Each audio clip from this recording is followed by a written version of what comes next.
영국의 저명한 에너지 전문가가 한 한국 스타트업을 조사하다가 발칵 뒤집어졌습니다. 25년간 세계 각국의 에너지 기술을 평가해온 케임브리지 대학 교수였습니다. 그가 처음 한국계 과학자들의 기술 보고서를 받았을 때 코웃음을 쳤다고 하죠. 암모니아로 에너지 혁명을 하겠다니 실험실 장난감이라고 생각했습니다. 하지만 석 달 후 그는 국제 학술지에 이렇게 썼습니다. 나는 한국을 완전히 잘못 봤다고요. 전자제품이나 만드는 나라라고 여겼는데 지금 에너지 혁명의 중심에 한국이 있더라는 겁니다. 한국이 준비한 건 단순한 기술이 아니었습니다. 석유 시대를 끝낼 수 있는 완전히 새로운 미래였던 거죠. 도대체 한국이 무슨 기적을 만들어낸 걸까요? 자원 하나 없는 나라가 어떻게 에너지 강국들을 놀라게 한 걸까요? 그 충격적인 이야기 지금 바로 시작합니다. 저는 케임브리지에서 에너지공학을 가르치는 제임스 해리슨입니다. 48배 나이에 25년간 이 분야만 파고들었습니다. 옥스퍼드에서 박사학위를 받았고 지금은 국제기후변화위원회 수석 자문위원으로 일하고 있죠. 사람들은 저를 냉철한 평가자라고 부릅니다. 과장된 기술, 부풀린 전망, 제게 걸리면 가차없이 잘라내거든요. 하지만 솔직히 고백하자면 저는 겁쟁이였습니다. 10년 전 일입니다. 제가 추천한 바이오 연료 스타트업이 있었어요. 기술은 훌륭했습니다. 투자자들도 몰렸죠. 저는 확신에 차서 긍정적인 평가 보고서를 썼습니다. 그런데 2년 후 그 회사는 문을 닫았어요. 경제성 문제였습니다. 300여 명이 실직했죠. 그날 이후 저는 달라졌습니다. 모든 신기술을 의심하게 됐어요. 아무리 혁신적으로 보여도 리스크부터 찾았습니다. 동료들은 제가 너무 보수적이 됐다고 했지만 저는 신경 쓰지 않았어요. 다시는 사람들의 삶을 망치는 실수를 하고 싶지 않았거든요. 2024년 겨울, 런던의 하늘은 유난히 회색이었습니다. 케임브리지 연구실 창문으로 보이는 풍경은 늘 우울했어요. 그날도 저는 책상 앞에 앉아 국제에너지 위기 보고서를 작성하고 있었습니다. 전화벨이 울렸어요. 딸 엘리자베스였습니다. 아빠, 내일 대학에서 환경 프로젝트 발표가 있어. 올 수 있어? 엘리자베스는 옥스퍼드 환경학과 2학년이었습니다. 똑똑하고 열정적인 아이였죠. 저보다 훨씬 용감했습니다. 미안하다, 엘. 내일 브뤼셀 출장이 있어서 말이야. 전화기 너머로 한숨 소리가 들렸어요. 역시 그렇구나. 아빠는 항상 안전한 선택만 하시잖아. 회의 참석하고 보고서 쓰고 리스크 피하고. 정작 세상을 바꾸는 일은 안 하시면서요. 그 말이 가슴에 박혔습니다. 하지만 저는 변명할 수 없었어요. 사실이었으니까요. 전화를 끊고 나서 저는 오래된 사진 한 장을 꺼냈습니다. 25년 전 케임브리지 대학원 시절 기숙사에서 찍은 사진이었어요. 제 옆에 동양인 청년이 서 있었습니다. 김준호, 한국에서 온 제 룸메이트였죠. 준호는 특별한 친구였습니다. 항상 늦게까지 공부했어요. 주말에도 도서관에 있었죠. 저는 한번 물어본 적이 있습니다. 왜 그렇게까지 열심히 하냐고요? 준호가 웃으며 대답했습니다. 한국에는 자원이 없어서 두뇌로 이겨야 한다고요. 부모님이 평생 공장에서 일하시며 자신을 대학에 보냈다고 했습니다. 그 은혜를 갚고 싶다고 한국을 자랑스러운 나라로 만들고 싶다고 했어요. 저는 그때 감동받았습니다. 하지만 동시에 이해할 수 없었죠. 나라를 위해 개인이 희생한다는 게요. 준호는 박사과정을 마치지 못하고 한국으로 돌아갔습니다. 집안 사정이라고 했어요. 떠나는 날 기숙사 앞에서 악수를 나눴습니다. 제임스, 언젠가 한국이 세상을 놀라게 할 거야. 지켜봐. 그게 마지막이었습니다. 이메일도 끊겼고 연락이 두절됐어요. 가끔 궁금했지만 저도 바빴고 시간이 흐르면서 잊혀졌습니다. 책상 서랍 깊은 곳에서 준호의 사진을 다시 넣었습니다. 그리고 브뤼셀 출장 준비를 시작했어요. 그때는 몰랐습니다. 이 출장이 제 인생을 완전히 바꿔놓을 거라는 걸요. 그리고 준호가 했던 그 말이 현실이 되고 있다는 걸요. 브뤼셀 국제에너지기구 본부는 난리가 났습니다. 회의실에 각국 대표들이 모여 있었어요. 독일, 프랑스, 이탈리아, 스페인, 그리고 영국. 모두의 얼굴이 창백했습니다. 중동에서 갑작스러운 정세 악화가 벌어졌거든요. 세부 내용은 뉴스에서 보셨을 겁니다. 중요한 건 그 여파였죠. 국제 유가가 배럴당 150달러를 돌파했습니다. 1년 전에 거의 2배였어요. 숫자만 보면 감이 안 오실 수 있습니다. 제가 설명해드리죠. 대형 스크린에 실시간 상황이 중계되고 있었습니다. 베를린에서는 노후 발전소가 과부하로 폭발했어요. 불기둥이 하늘로 치솟았죠. 연쇄 반응이 시작됐습니다. 프랑스 전력망이 마비됐고 76개 국가에서 동시에 정전 사태가 벌어졌습니다. 저는 그 장면들을 실시간으로 봤어요. 파리의 에펠탑 조명이 꺼졌습니다. 센 강변에 사람들이 멍하니 서 있었어요. 런던 지하철이 멈췄죠. 수만 명이 터널 안에 갇혔습니다. 가장 충격적이었던 건 양로원 영상이었어요. 난방이 끊긴 시설에서 노인들이 담요를 뒤집어 쓰고 떨고 있었습니다. 병원에서는 인공호흡기가 멈출까봐 의료진이 수동으로 펌프질을 하고 있었어요. 중환자실 환자들의 생명이 사람 손에 달려 있었습니다. 독일 대표가 머리를 감싸 쥐고 있었습니다. 프랑스 대표는 전화기를 붙들고 소리를 지르고 있었어요. 다들 같은 질문을 하고 있었죠. 대안이 뭡니까? 석유를 대체할 게 뭐가 있습니까? 저는 그 질문을 수없이 받았습니다. 그때마다 솔직하게 대답했어요. 없습니다. 적어도 지금 당장은요. 태양광은 밤에 작동하지 않습니다. 풍력은 바람이 안 불면 끝이에요. 배터리는 리튬과 코발트가 필요한데 그 자원들도 특정 국가에 집중돼 있죠. 석유 의존에서 광물 의존으로 바뀌는 것뿐입니다. 수소는 어떻냐고요? 이론적으로는 완벽합니다. 태우면 물만 나오니까요. 하지만 현실은 다릅니다. 수소를 액체로 만들려면 영하 253도까지 냉각해야 해요. 비용이 천문학적이죠. 게다가 수소 분자는 너무 작아서 어떤 용기에도 새어나갑니다. 제가 늘 하는 말이 있습니다. 기체를 액체처럼 다루지 못하는 한 수소는 판타지에 가깝다고요. 회의실 분위기는 암울했습니다. 대안이 없다는 걸 다들 알고 있었거든요. 그때 미국 측 대표가 한 장의 보고서를 내밀었습니다. 얇은 서류였어요. 표지에 낯선 이름이 적혀 있었죠. 새벽에너지. 그리고 작은 글씨로 코리안 파운더라고 쓰여 있었습니다. 저는 무심코 서류를 집어들었어요. 첫 페이지를 넘겼습니다. 핵심 기술 암모니아 크래킹 기반 수소 공급 시스템. 저는 잠시 멈췄습니다. 암모니아요? 비료 만드는 그 암모니아 말입니까? 다시 확인했어요. 맞았습니다. 암모니아를 분해해서 수소를 뽑아내겠다는 거였죠. 솔직히 말씀드리면 저는 그 순간 피식 웃었습니다. 회의실에서요.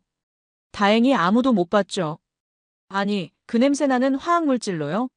화장실 세정제에 들어가는 거 말입니까? 실험실에서는 뭐든 가능하죠. 논문으로는 뭐든 그럴듯해 보입니다. 하지만 현실은 다릅니다. 저는 그 보고서를 책상 한쪽에 밀어뒀습니다. 나중에 보지 뭐, 그런 생각이었어요. 회의가 끝나고 호텔로 돌아왔습니다. 밤이었어요. 창밖으로 브뤼셀의 불빛이 보였습니다.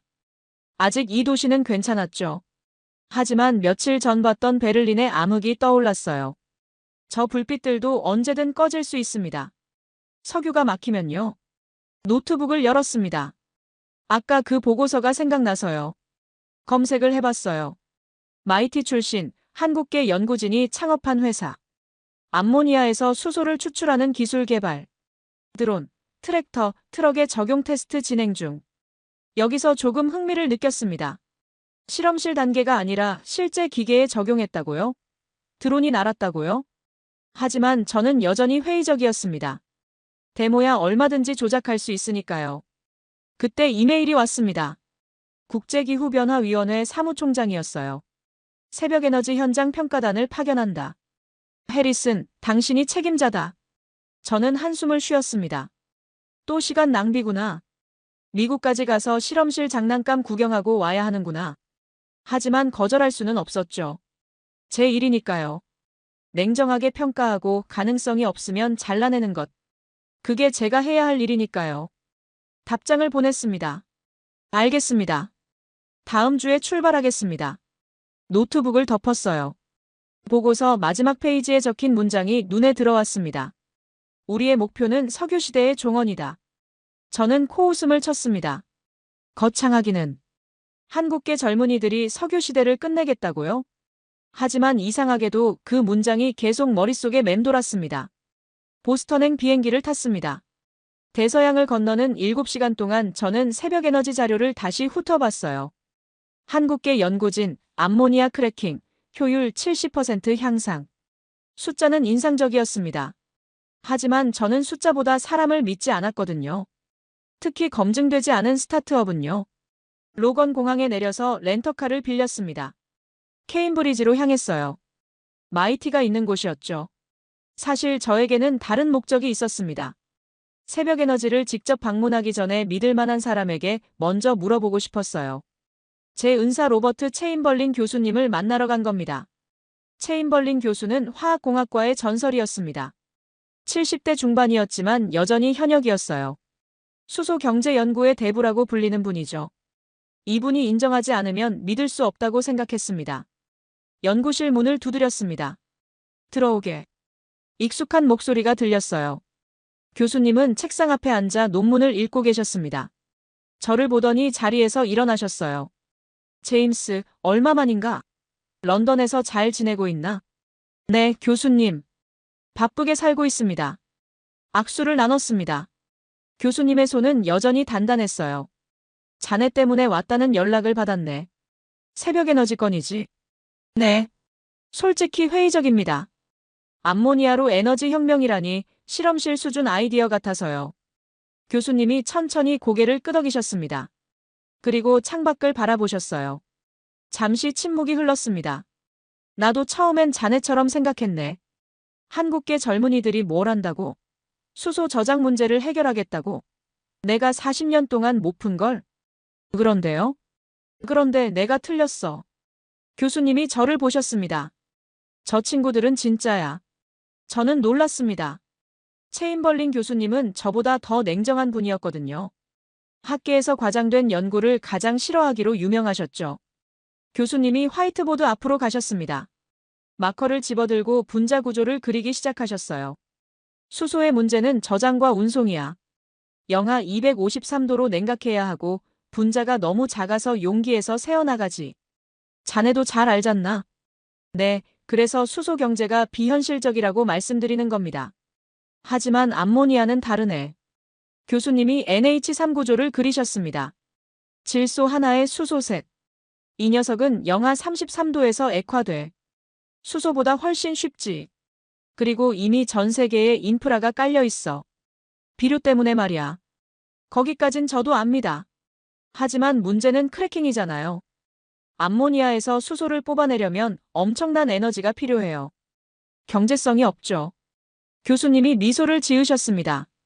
바로 그거야. 그게 핵심이지. 교수님은 책상으로 돌아가 서류 뭉치를 집어드셨습니다. 새벽 에너지가 개발한 촉매는 달라. 기존 촉매 대비 효율이 70%나 높아. 내가 직접 논문을 검토했네. 데이터도 받아봤고 서류를 받아들었습니다. 촉매 효율 비교 그래프가 있었어요. 파란 선이 기존 촉매, 빨간 선이 새벽 에너지 촉매. 빨간 선이 확실히 가파르게 올라가고 있었습니다. 이게 재현 가능합니까? 여러 번 검증됐네. 내 제자들도 확인했고 다른 연구실에서도 비슷한 결과를 얻었어. 저는 한참 동안 그래프를 들여다봤습니다. 숫자는 거짓말을 하지 않습니다. 이게 진짜라면 게임이 바뀌는 거예요. 교수님, 솔직하게 여쭤볼게요. 왜 하필 한국계입니까? 마이티에 수백 명의 연구자가 있잖아요. 미국인, 유럽인, 중국인. 왜 한국계 팀이 이걸 해냈습니까? 교수님이 잠시 생각하시더니 천천히 입을 여셨습니다. 나도 그게 궁금했네. 그래서 저 친구들을 오래 관찰했지. 내가 내린 결론은 이거야. 저 친구들은 달라. 뭐가 다른데요? 집요함이지. 교수님이 말씀하셨습니다. 한국계 연구자들 특유의 집요함이 있어. 안 되면 될 때까지 하는 거야. 밤새워 실험하고 주말에도 나오고 실패해도 포기하지 않아. 저는 가만히 듣고 있었습니다. 그리고 또 하나. 교수님이 말씀을 이으셨습니다. 저 친구들은 뭔가를 증명하려는 것 같아. 한국이라는 나라를 증명하려는 거지. 석유 한 방울 안 나는 나라에서 와서 에너지 기술로 세계를 바꾸겠다는 거야. 그 의지가 남다르더군. 한국을 증명한다. 그 말이 묘하게 가슴에 와닿았습니다. 제임스, 자네 한국에 대해 얼마나 알아? 많이 알지는 못합니다. 전자제품 잘 만들고 자동차 잘 만들고 케이팝이 유명하다는 것 정도요. 교수님이 책장에서 책 한 권을 꺼내셨습니다. 낡은 표지였어요. 이거 읽어봤나? 한국 경제 발전에 관한 책이야. 70년 전에 한국은 세계에서 가장 가난한 나라 중 하나였어. 1인당 국민소득이 아프리카보다 낮았지. 전쟁으로 폐허가 됐고 자원도 없었어. 그런데 지금은 어때? 세계 10위권 경제대국이야. 저는 고개를 끄덕였습니다. 어떻게 가능했을까? 교수님이 물으셨습니다. 자원도 없고 기술도 없고 자본도 없던 나라가 어떻게 이렇게 됐을까? 저는 대답하지 못했습니다. 사람이야. 교수님이 말씀하셨습니다. 한국 사람들의 집요함과 교육열. 그게 전부를 바꾼 거야. 석유가 없으면 기술로 이긴다. 자원이 없으면 두뇌로 이긴다. 그게 저 친구들의 DNA에 박혀 있는 거야. 저는 가슴이 뭉클해졌습니다.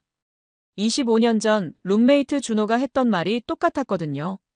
한국에는 자원이 없어서 두뇌로 이겨야 한다고요. 연구실을 나왔습니다. 차가운 보스턴 바람이 얼굴을 스쳤어요.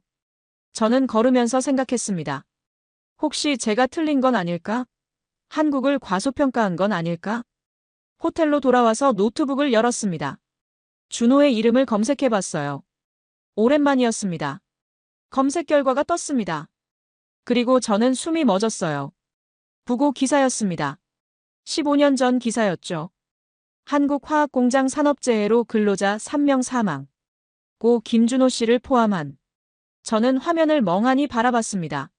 손이 떨렸어요. 준호가 죽었습니다. 15년 전에. 그것도 산업재해로. 저는 그 사실을 전혀 몰랐어요. 기사를 끝까지 읽었습니다. 준호는 한국으로 돌아가서 화학공장에 취직했다고 했어요. 가족을 부양하기 위해서였죠. 그리고 사고가 났습니다.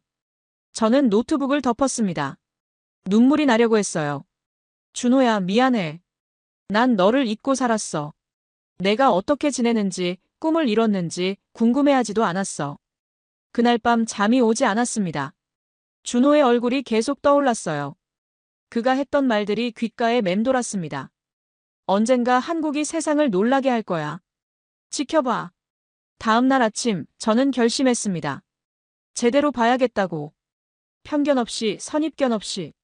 새벽 에너지를 직접 보고 한국계 과학자들을 만나고 그들의 이야기를 들어야겠다고요. 준호에게 빚진 것 같았습니다. 텍사스 휴스턴 공항에 내렸습니다. 뜨거운 공기가 얼굴을 때렸어요. 2년 만에 오는 텍사스였습니다. 새벽 에너지 측에서 보낸 차가 기다리고 있었습니다. 북쪽으로 2시간을 달렸어요. 창밖으로 끝없는 평야가 펼쳐졌습니다. 석유 펌프잭들이 군데군데 보였죠. 고개를 끄덕이며 기름을 빨아올리는 쇠새들. 텍사스는 석유의 땅이었습니다. 100년 넘게 이 땅을 지배해온 검은 황금. 그런 곳에서 석유를 대체할 기술을 시험하고 있다니 아이러니했죠. 시험장에 도착했을 때 규모에 놀랐습니다. 광활한 부지였어요. 대형 텐트와 컨테이너 모듈들이 줄지어 있었고 각종 장비들이 배치되어 있었습니다. 입구에서 신원 확인을 받았습니다. 비밀 유지 서약서에 서명했어요. 그리고 관람석으로 안내받았습니다. 이미 50여 명이 앉아 있었습니다. 투자자들, 기술 전문가들, 언론인들. 다들 기대 반 의심 반의 표정이었어요. 옆자리에 한 남자가 앉았습니다. 익숙한 얼굴이었어요. 제임스. 세상에, 자네였군. 목소리를 듣는 순간 알아봤습니다. 마커스 스톤.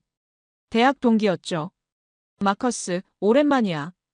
여기는 어쩐 일이야? 마커스는 지금 글로벌 석유 기업의 컨설턴트였습니다. 신재생 에너지 위협 분석이 그의 주 업무였어요. 다시 말해 석유 산업을 지키는 사람이었죠. 자네야말로. 마커스가 냉소적으로 웃었습니다. 또 새로운 기적의 기술을 찾으러 왔나? 그 말에 가시가 돋쳐 있었습니다. 10년 전 일을 비꼬는 거였어요. 평가하러 왔어. 객관적으로 말이야. 객관적? 마커스가 코웃음 쳤습니다. 자네가 10년 전에도 그랬지. 객관적으로 평가했다면서 300명을 실직시켰잖아. 저는 아무 말도 하지 않았습니다. 사실이었으니까요. 제임스, 충고하는 건데. 마커스가 목소리를 낮췄습니다. 암모니아 따위로 석유를 이길 순 없어. 100년 인프라를 어떻게 바꾸겠어? 경제성도 없고. 이건 시간 낭비야. 그럴 수도 있지. 저는 차분하게 대답했습니다. 하지만 직접 보고 판단할 거야. 마커스가 어깨를 으쓱했습니다. 자네 맘대로 해. 하지만 또 실수하면 그땐 자네 경력도 끝이야. 시연이 시작됐습니다. 젊은 한국 여성이 무대에 올라왔어요. 안녕하세요. 새벽에너지 대외 협력 담당 최유진입니다. 오늘 저희 기술을 직접 보여드리겠습니다. 첫 번째는 드론이었습니다. 활주로 같은 공터에 드론 2대가 나란히 놓여 있었어요. 하나는 일반 배터리 드론, 다른 하나는 암모니아 시스템 드론. 먼저 배터리 드론을 날리겠습니다. 배터리 드론이 이륙했습니다. 저는 시계를 봤어요. 26분 30초 후에 착륙했습니다. 이제 암모니아 드론입니다. 두 번째 드론이 올라갔습니다. 소리가 조금 달랐어요. 낮은 웅웅거림이 섞여 있었습니다. 30분이 지났습니다. 40분, 50분. 드론은 여전히 떠 있었어요. 1시간, 1시간 10분, 1시간 20분. 옆에서 마커스가 중얼거렸습니다. 배터리를 속였나? 저는 대답하지 않았습니다. 숫자를 주시하고 있었거든요. 1시간 34분 17초에 착륙했습니다. 배터리 드론의 거의 4배였습니다. 관람석이 웅성거렸어요. 저도 놀랐습니다. 이 정도 차이면 물류시장에서 경쟁력이 있을 수 있었어요. 다음은 트랙터였습니다. 대형 농업용 트랙터가 들어왔어요. 뒤쪽에 암모니아 시스템이 장착되어 있었습니다. 트랙터가 움직이기 시작했습니다. 조용했어요. 디젤 특유의 덜컹거림이 없었습니다. 냄새도 나지 않았어요. 연료비는 디젤 대비 30% 절감됩니다. 최유진이 설명했습니다.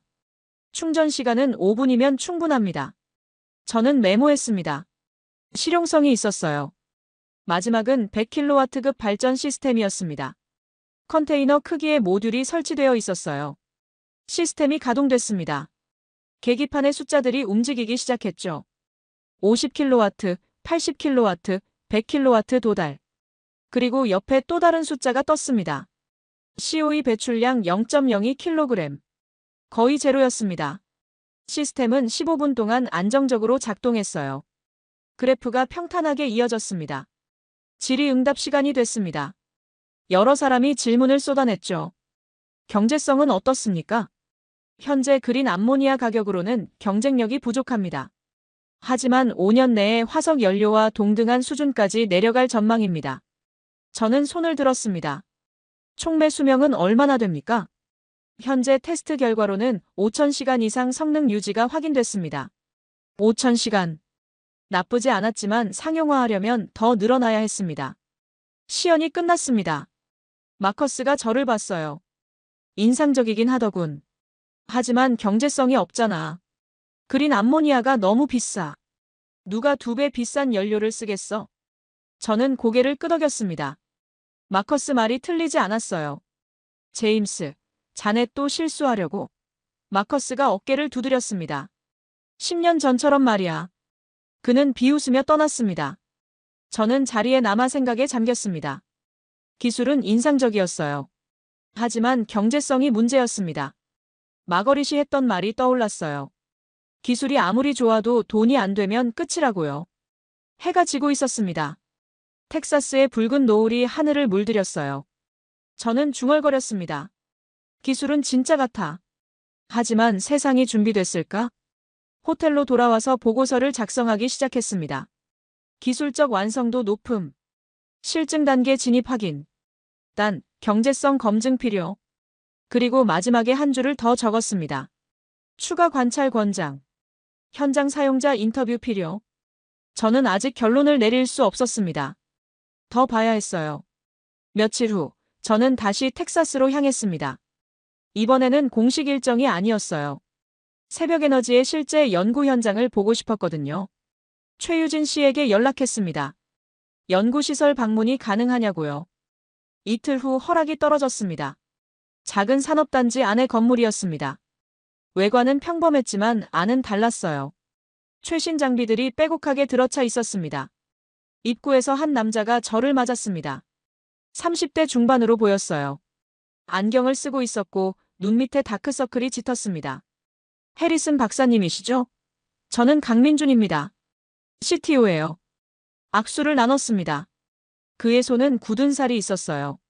현장에서 직접 일하는 사람의 손이었습니다. 민준 씨가 시설을 안내했습니다.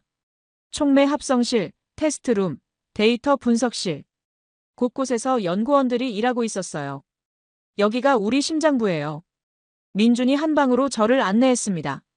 대형 모니터들이 벽을 가득 채우고 있었어요. 실시간 데이터가 흘러가고 있었죠.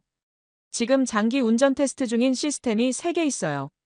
가장 오래된 건 2850시간 돌아가고 있습니다.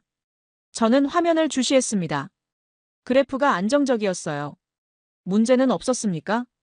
당연히 있었죠. 민준이 웃었습니다. 초반에 냉각 시스템 문제가 있었어요. 여름철에 외부 온도가 올라가니까 효율이 떨어지더라고요. 촉매 열화 속도도 예상보다 빨랐고요. 어떻게 해결했습니까? 밤새 데이터 분석했죠. 민준이 말했습니다. 우리 팀원 박하늘이라고 있어요. 그 친구가 데이터 분석의 달인이에요. 사흘 밤을 새워서 원인을 찾아냈죠. 저는 주변을 둘러봤습니다. 커피 캔들이 여기저기 쌓여 있었어요. 책상 밑에 간이 침대도 보였습니다. 여기서 주무십니까? 가끔요. 민준이 머리를 극적였습니다. 시스템에 문제가 생기면 밤에도 나와야 하거든요. 집이 좀 멀어서 아예 여기서 자기도 해요. 저는 민준을 다시 봤습니다. 피곤해 보였지만 눈빛은 살아있었어요. 민준 씨, 한 가지 물어봐도 될까요? 네, 말씀하세요. 왜 이 일을 합니까? MIT 박사면 어디든 갈 수 있잖아요. 구글, 테슬라, 연봉도 더 높을 텐데요. 민준이 잠시 침묵했습니다. 창밖을 바라보더니 천천히 입을 열었어요. 제 아버지는 공장 노동자였어요. 어머니는 식당에서 일하셨고요. 평생 고생하셨습니다. 저를 좋은 대학에 보내려고요. 저는 조용히 듣고 있었습니다. 아버지가 맨날 그러셨어요. 민준이 말을 이었습니다. 한국 사람은 뭐든 할 수 있다고.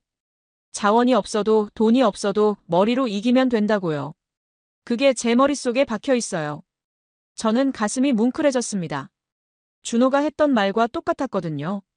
그래서 증명하고 싶어요. 민준이 저를 봤습니다. 한국 사람도 할 수 있다는 걸. 아니, 한국 사람이 더 잘할 수 있다는 걸요. 석유 시대를 끝내는 기술. 그걸 한국계가 만들어낸다면 그게 얼마나 멋진 일이에요. 저는 할 말을 잃었습니다. 이 젊은이의 눈에는 확신이 있었어요. 단순한 자신감이 아니라 사명감 같은 거였습니다. 그때 알람이 울렸습니다. 민준이 화면을 확인했어요. 온도가 조금 올라가고 있네요. 확인해야겠어요. 저도 같이 가겠습니다. 우리는 테스트룸으로 갔습니다. 100kW 시스템이 돌아가고 있었어요. 민준이 계기판을 확인했습니다. 냉각수 유량이 줄어들었네요. 펌프 문제인 것 같아요. 민준은 재킷을 벗었습니다. 그리고 공구를 들고 시스템 안으로 들어갔어요. 저도 따라 들어갔습니다. 1시간 동안 우리는 배관을 점검하고 펌프를 분해했습니다. 문제를 찾았어요. 필터가 막혀 있었습니다. 교체하면 되겠네요. 민준이 말했습니다. 예비 부품이 창고에 있어요. 부품을 가져와서 교체했습니다. 시스템을 재가동했어요. 온도가 정상으로 돌아왔습니다. 민준이 안도의 한숨을 쉬었습니다. 다행이다. 저는 손을 씻으면서 물었습니다. 이런 일이 자주 있습니까? 가끔요. 민준이 웃었습니다.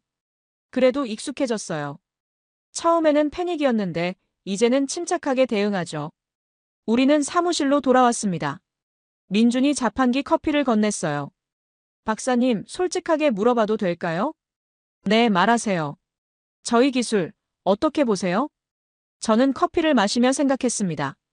솔직하게 대답해야 할 것 같았어요. 기술적으로는 인상적입니다.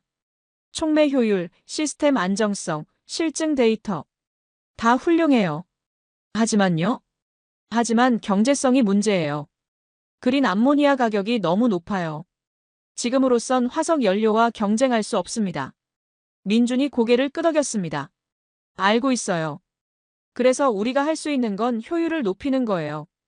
같은 양의 암모니아로 더 많은 에너지를 뽑아내는 거죠. 우리 촉매가 바로 그 역할을 합니다. 시간이 필요하다는 거죠? 네.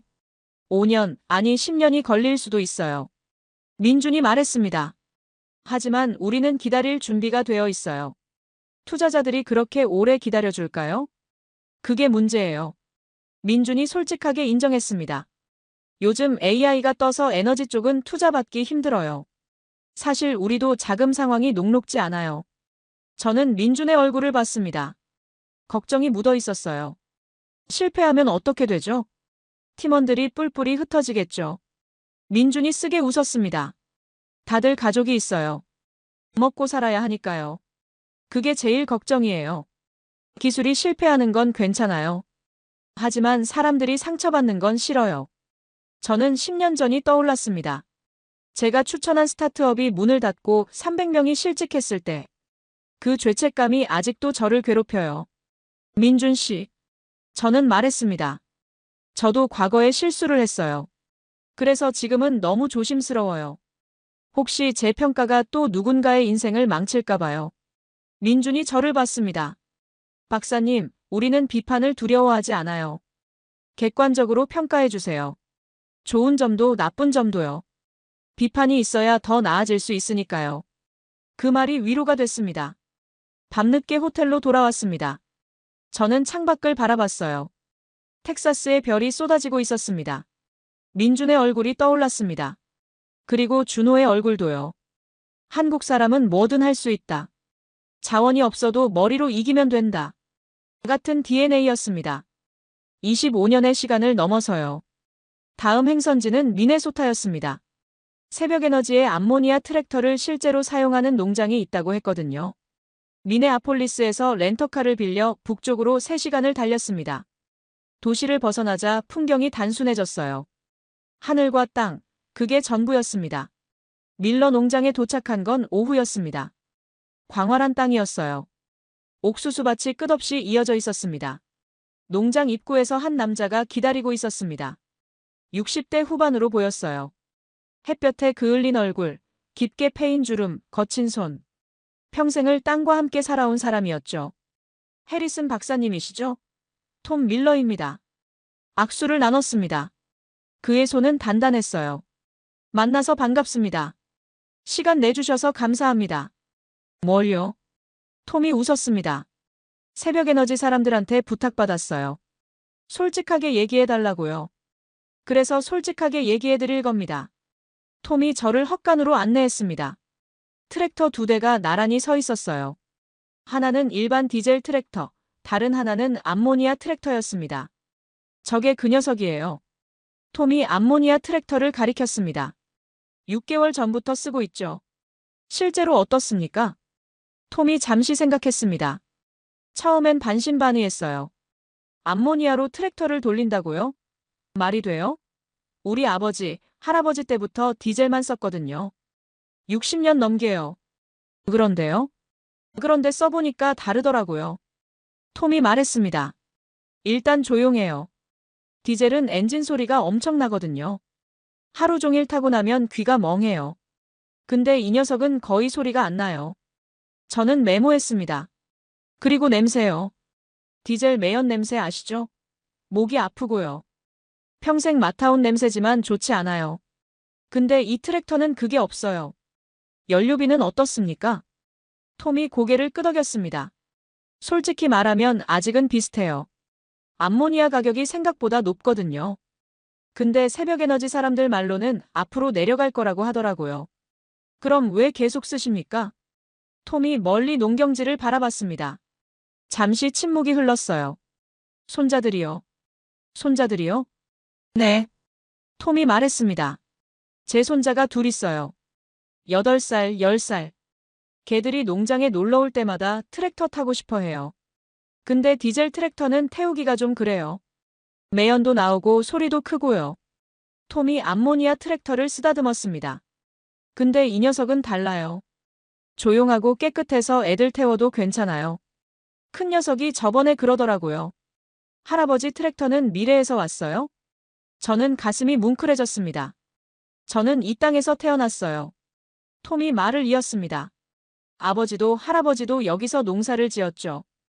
그리고 제 아들도 손자들도 여기서 농사를 지을 거예요. 적어도 저는 그러길 바라요. 저는 조용히 듣고 있었습니다. 근데 요즘 농사가 쉽지 않아요. 기후가 변하고 있거든요. 예전엔 예측 가능했어요. 언제 비가 오고 언제 가뭄이 오고요. 근데 요즘은 뒤죽박죽이에요. 작년엔 우박 때문에 농사 절반을 날렸어요. 기후변화요? 네. 톰이 고개를 끄덕였습니다. 솔직히 저는 잘 몰라요. 과학자가 아니니까요. 근데 한 가지는 알아요. 뭔가 달라지고 있다는 거요. 톰이 저를 봤습니다. 그래서 이 트랙터가 의미 있는 거예요. 이게 세상을 바꿀 수 있을지는 몰라요. 근데 적어도 나는 뭔가 하고 있다는 느낌이 들어요. 손자들한테 조금이라도 더 나은 땅을 물려주고 싶어요. 저는 더 이상 메모하지 않았습니다. 이건 숫자로 표현할 수 없는 것이었거든요. 저녁에 톰의 집에 초대받았습니다.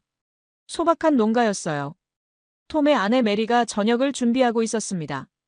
아들 부부와 손자 둘도 와 있었어요. 8살 루크와 10살 에단이었습니다.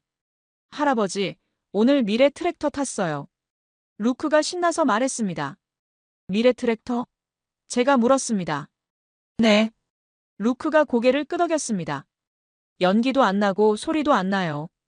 진짜 미래에서 온 것 같아요. 에단이 끼어들었습니다. 저는 나중에 농부가 될 거예요. 그리고 미래 트랙터로 농사 지을 거예요.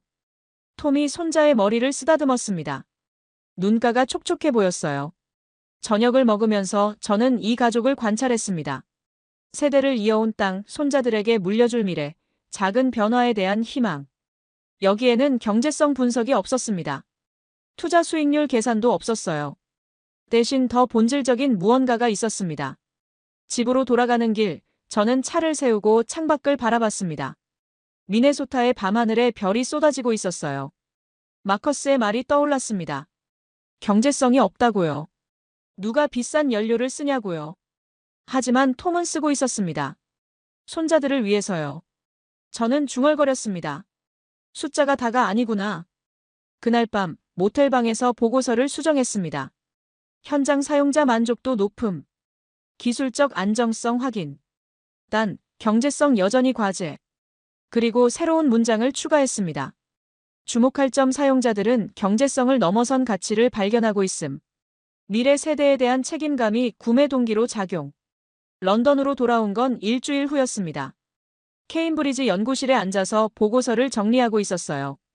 기술적 완성도는 높았습니다. 현장 사용자들도 만족하고 있었죠. 하지만 뭔가 찜찜했어요. 경제성 문제가 계속 걸렸거든요. 전화가 울렸습니다. 헬렌 파커였어요.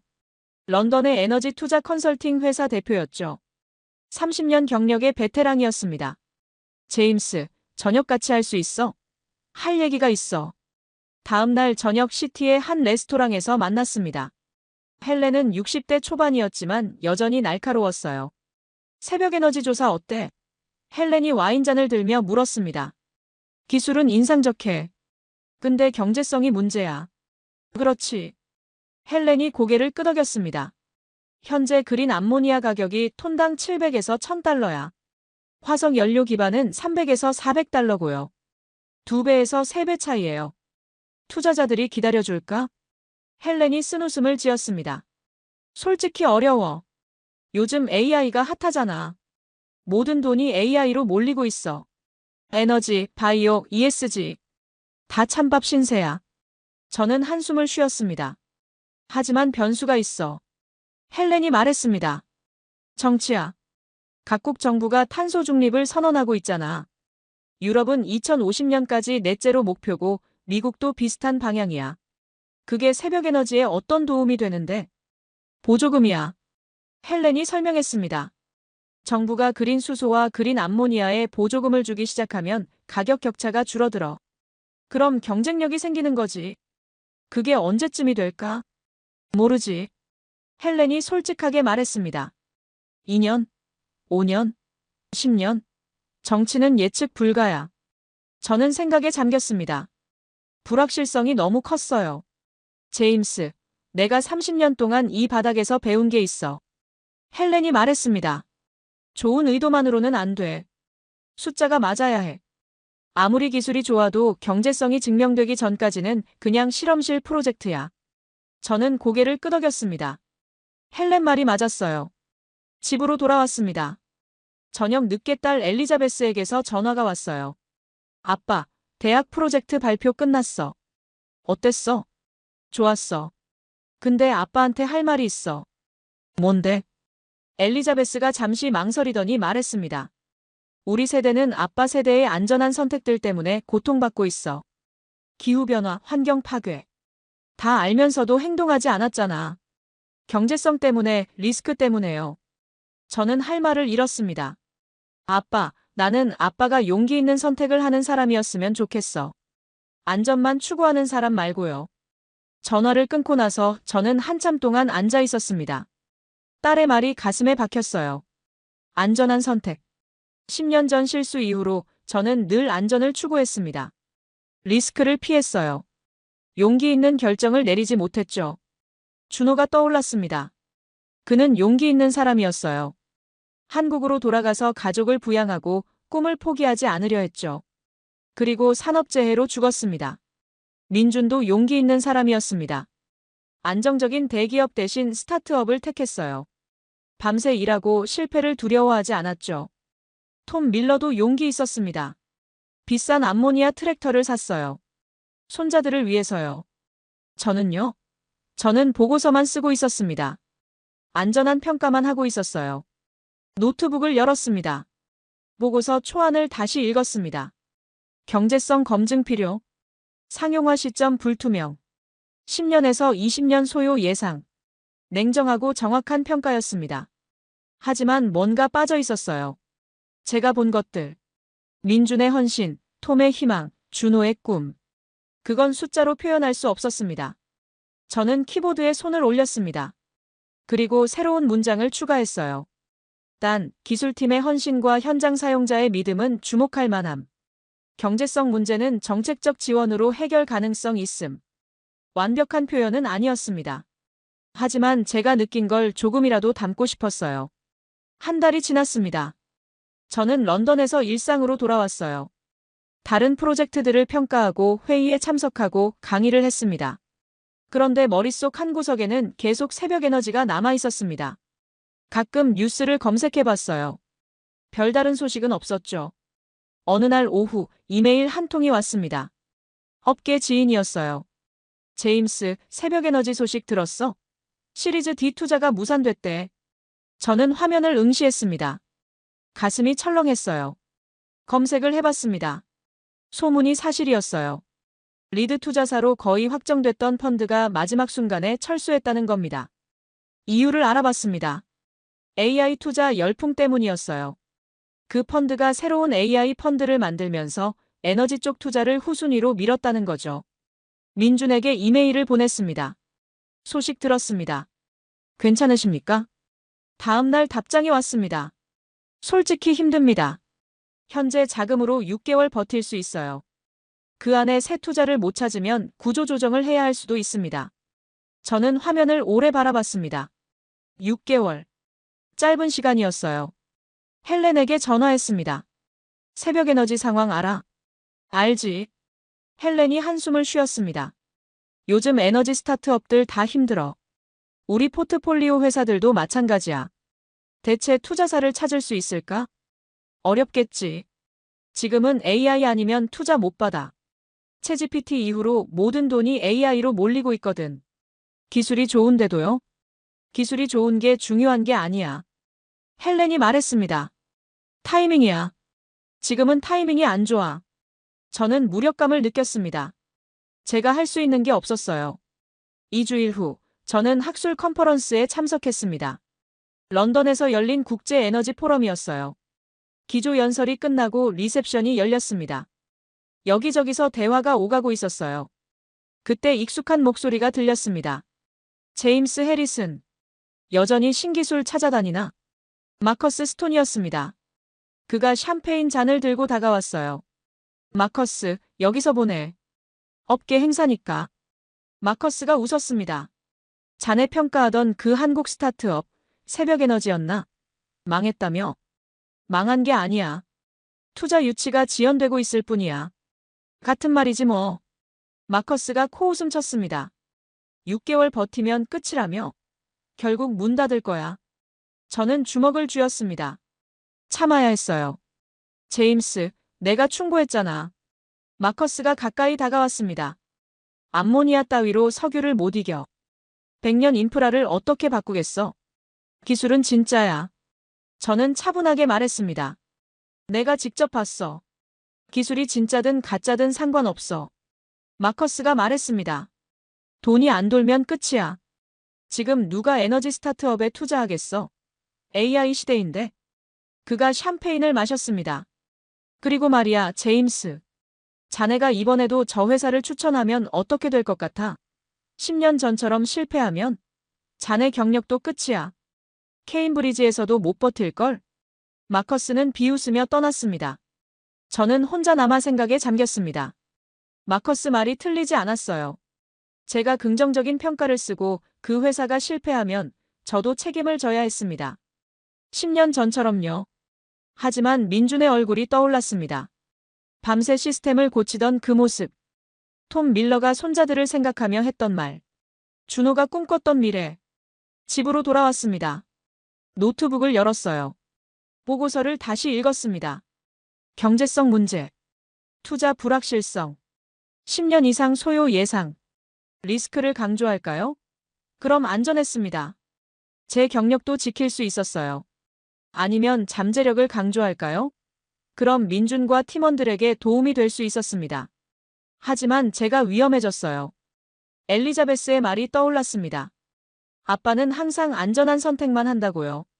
저는 키보드에 손을 올렸습니다. 한참 동안 멈춰 있었어요. 그리고 천천히 타이핑을 시작했습니다. 기술적 완성도 매우 높음. 현장 검증 완료. 투자 환경 불리하나 장기적 잠재력 유효. 정책 지원 시 상용화 가능성 높음. 그리고 마지막 문장을 추가했습니다. 개인 의견 이 기술과 팀은 지속적 관찰과 지원이 필요함. 완벽한 평가는 아니었습니다. 리스크도 있었고 불확실성도 컸어요. 하지만 제가 본 걸 외면할 수는 없었습니다. 저는 보고서를 저장했습니다. 아직 제출하지는 않았어요. 며칠 더 고민하기로 했습니다. 창밖을 봤습니다. 런던의 밤하늘은 흐렸습니다. 별이 보이지 않았어요. 저는 중얼거렸습니다. 이번엔 용기 있는 선택을 해야 하는데. 준호의 사진을 꺼냈습니다. 25년 전 사진이었죠. 준호야, 나 어떻게 해야 할까? 안전한 길로 갈까 아니면 내가 갔던 용기 있는 길로 갈까? 대답은 없었습니다. 하지만 준호가 웃고 있는 것 같았어요. 보고서를 제출하기 전 저는 다시 한번 텍사스를 방문하기로 했습니다. 마지막으로 확인하고 싶었어요. 제 평가가 이들의 미래를 좌우할 수 있었으니까요. 새벽 에너지 장기 운전 테스트 시설이었습니다. 작은 창고 같은 건물이었죠. 안으로 들어가니 박하늘 연구원이 모니터 앞에 앉아 있었습니다. 얼굴이 피곤해 보였어요. 해리슨 박사님, 다시 오셨네요. 민준 선배가 곧 올 거예요. 저는 화면을 봤습니다. 2850이라는 숫자가 떠 있었어요. 그 옆에 온도, 압력, 출력 그래프가 실시간으로 움직이고 있었습니다. 2850시간이요? 네. 하늘이 고개를 끄덕였습니다. 정확히는 2853시간이에요. 거의 넉 달 동안 쉬지 않고 돌아가고 있어요. 목표는 5000시간이고요. 대단하네요. 저는 감탄했습니다. 처음부터 순조로웠던 건 아니에요. 하늘이 말했습니다. 150시간쯤에서 효율이 떨어지기 시작했거든요. 촉매 표면에 미세한 오염물이 쌓이는 거였어요. 어떻게 해결했습니까? 사흘 밤을 새웠죠. 하늘이 쓴웃음을 지었습니다. 현미경으로 촉매 표면을 들여다보고 화학 분석을 하고 결국 코팅 방식을 바꿔야 한다는 걸 알아냈어요. 저는 주변을 둘러봤습니다. 커피 캔들이 산처럼 쌓여 있었어요. 책상 밑에는 간이 침대가 보였습니다. 벽에는 목표 5000시간 돌파라고 쓴 포스터가 붙어 있었죠. 여기서 주무십니까? 가끔요. 하늘이 머리를 극적였습니다. 시스템에 이상이 생기면 즉시 대응해야 하거든요. 밤에도 알람이 울리면 뛰어와요. 집이 1시간 거리라서 아예 여기서 자는 게 나을 때가 있어요. 그때 문이 열리고 민준이 들어왔습니다. 얼굴이 많이 피곤해 보였지만 저를 보자 환하게 웃었어요. 박사님, 또 오셨네요. 저희한테 관심이 많으시네요. 마지막으로 확인하고 싶어서요. 저는 솔직하게 말했습니다. 제 보고서가 여러분의 미래에 영향을 미칠 테니까요. 민준의 표정이 진지해졌습니다. 투자 상황 들으셨죠? 시리즈 D가 무산됐어요. 네. 안타깝게 생각합니다. 민준이 의자에 앉았습니다. 깊은 한숨을 쉬더니 천천히 말했어요.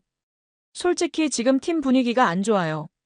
처음엔 다들 희망에 차 있었는데 투자가 끊기니까 현실이 보이는 거죠. 몇 명은 이미 이력서를 넣기 시작했어요. 가족이 있는 사람들은 특히 불안해하고요. 얼마나 버틸 수 있습니까? 현재 자금으로 6개월이요. 민준이 화면을 봤습니다. 그 안에 새 투자를 못 받으면 팀을 줄여야 해요. 최악의 경우에는 문을 닫아야 하고요. 저는 가슴이 먹먹해졌습니다. 10년 전 제가 평가했던 바이오 연료 회사가 떠올랐어요. 그때도 이런 상황이었죠. 희망에 차 있다가 결국 문을 닫았고 300명이 실직했습니다. 그래도 포기하지 않을 거예요. 민준이 단호하게 말했습니다. 저기 보이는 숫자요. 2850시간. 하루하루 쌓인 거예요. 하늘이 덧붙였습니다. 1시간 1시간이 우리 팀의 땀이에요.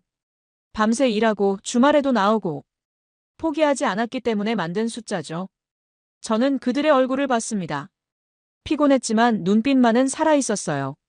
박사님, 민준이 저를 똑바로 봤습니다. 솔직히 물어볼게요. 저희가 성공할 수 있을까요? 저는 잠시 생각했습니다. 정직하게 대답해야 할 것 같았어요. 기술적으로는 이미 성공했어요. 2850시간이 그 증거입니다. 문제는 시장이에요. 세상이 준비될 때까지 버틸 수 있느냐가 관건이죠. 그럼 박사님 보고서에는 뭐라고 쓰실 거예요? 민준이 물었습니다. 목소리에 간절함이 묻어 있었어요. 제 한마디가 이들의 운명을 바꿀 수 있다는 걸 그도 알고 있었습니다. 저는 솔직하게 말했습니다. 아직 확정하지 않았어요. 하지만 한 가지는 분명해요. 여러분이 하는 일은 가치가 있어요. 2850시간. 그 숫자는 거짓말을 하지 않습니다.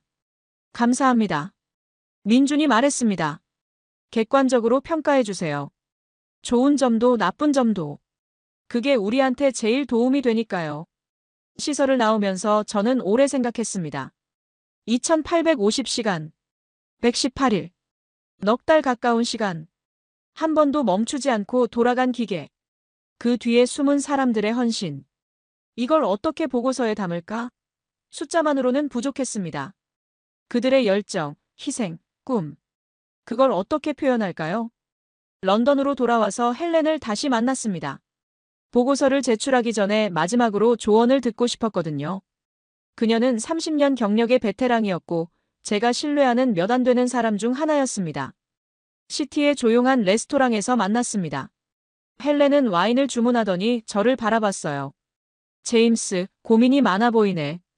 얼굴에 다 써 있어. 네. 저는 솔직하게 인정했습니다. 어떻게 써야 할지 모르겠어요. 뭐가 문제인데? 기술은 검증됐잖아. 기술은 진짜예요. 저는 말했습니다. 2850시간 동안 멈추지 않고 돌아갔어요. 팀도 훌륭하고요. 민준이라는 CTO는 밤새 일하면서도 포기하지 않더라고요. 그럼 문제가 뭐야? 경제성이에요. 저는 한숨을 쉬었습니다. 그린 암모니아 가격이 화석 연료의 2배에서 3배예요. 지금 당장은 경쟁력이 없어요. 게다가 투자 환경도 최악이고요. AI 열풍 때문에 에너지 스타트업은 외면받고 있어요. 그럼 그렇게 쓰면 되잖아. 헬렌이 와인을 마시며 말했습니다. 기술은 좋지만 경제성과 투자 환경이 문제다. 리스크를 명확히 하면 돼. 그럼 저 회사는 투자를 못 받을 거예요. 제가 말했습니다. 국제기후변화위원회 보고서가 부정적이면 투자자들이 손을 떼겠죠. 6개월 후에 문을 닫을 수도 있어요. 그게 자네 책임은 아니야. 헬렌이 단호하게 말했습니다. 자네는 평가자일 뿐이야. 투자 결정은 투자자들이 하는 거고 회사 운영은 경영진이 하는 거야.